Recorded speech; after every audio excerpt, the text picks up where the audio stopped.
as they've said, my name is Warren Woodruff. I'm with the City of Topeka's Department of Housing and Neighborhood Development, and I'm here tonight to talk to you about Energy Star. Okay, I know you're all sitting there saying, okay, why is the city wanting to talk to me about Energy Star? And probably the easiest answer is this right here. Now, everybody is always interested about money, and Energy Star can save you money. So why is the city interested in promoting it? Well, our Office of Housing and Neighborhood Development promotes affordable housing. And anything that can make your housing more affordable is what our office wants to get involved with. So we are pushing Energy Star as a product. Energy Star promotes lots of different products out there in the market.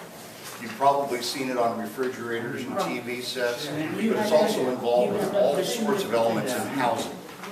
And so what are some of those items in the house that you can save money on that will help your billfold get a little bit bigger every winter and every summer? You can start by insulating and sealing all the different heat loss areas of your home. Now, most of the homes in your neighborhood are probably getting over that 50-year-old mark. And probably some of them are up around 90 years old even. If you see on those windy days your curtains blowing and the window's not open, that's a bad sign. So, now, I'm sure that those manufacturers would love to see you go out and buy those brand new replacement windows, but you don't necessarily have to go to that extreme. More than likely, one of the issues that you have is that the glazing on your window itself just needs to be re-puttied. Maybe the areas have worn around the edges of your window, and there are some products that you can add that will seal those edges up between the window and the frame itself. It could be the area around your window is leaking air, and a simple installation of some insulation, whether it be foam or fiberglass, would help. So look at those type of items. Your door. If you drop your mail in front of your door as you come in and the door is closed on a windy day, and you bend down to pick up that mail and it moves and you didn't touch it, you're probably getting a lot of air from the bottom of that door. There's all sorts of kits out there that can seal the bottom of those doors. You can seal around the edges of the door when you close it. If you close your door and you can still see daylight, you're going to get air blowing through. So there's foam kits that you can install, or you can do a door replacement. But look at those types of items. Those are the two most common, and they let in the most air. If your house is really old, then the chances are you don't have wall insulation. Probably don't have a lot of attic insulation or ceiling insulation too. There's all sorts of insulations out there on the market today. There's fiberglass, there's cellulose, there's things called bib, there's foam. The foam comes in all sorts, closed pore, open pore. It comes in soybean based. So every time you shop for insulation, you have to kind of examine what are you using the insulation for. Fiberglass has been around a long time. It's the most common, and it's really useful. But have you ever noticed what furnace filters are made out of? Usually fiberglass. And the reason for that is they filter.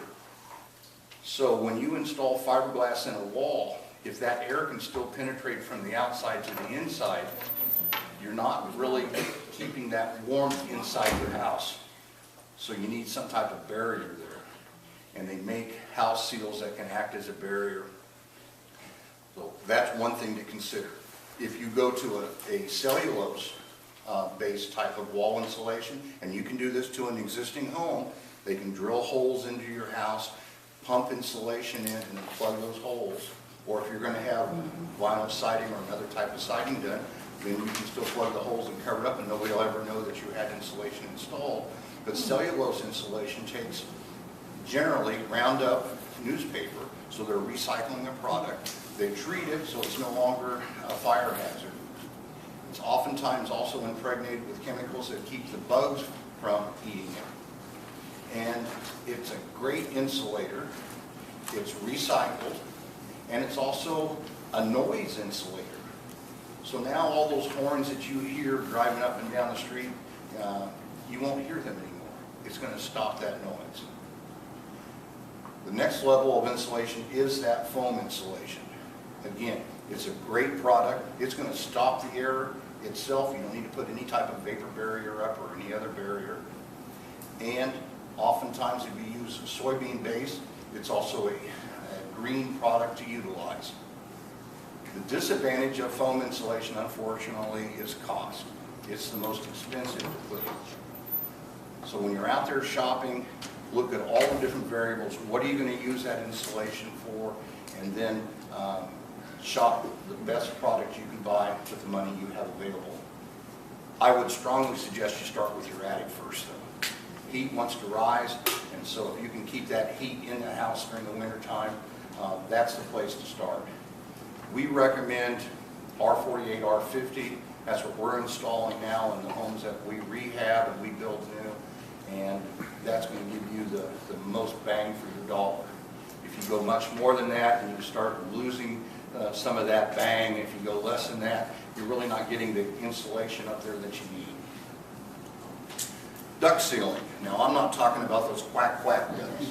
I'm talking about those ducts down there in the basement. If you've got an older home, you may have seen that white tape.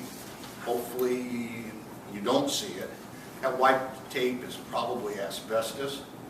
That's not something you want to mess with yourself. You want to call a professional and try to get that removed. But duct sealing is a prime heat loss area. All your ducts in your house have to be mechanically fastened, that is, they're connected together, oftentimes screwed. But if you don't go to the trouble to put a good sealant around those joints, you're going to have air loss at each one of those joints.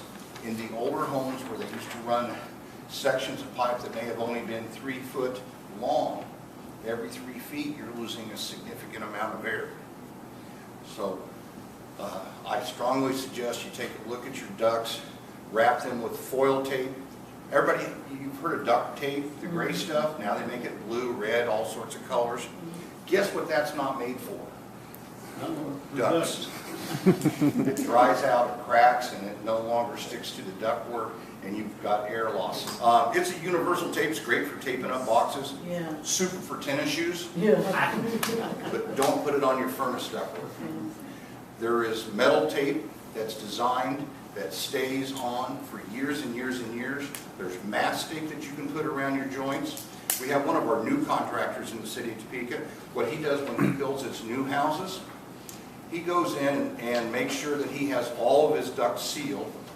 Then he comes back at night, sticks a flashlight in each one of those duct runs to all the bedrooms, the kitchens, the bathrooms, all the rooms, and he looks for any light.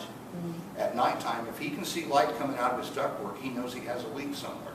He thinks it's that important for him. So that's another item that you can look for to save you a few dollars. One other thing, and then I'll hand out some cards, answer any questions.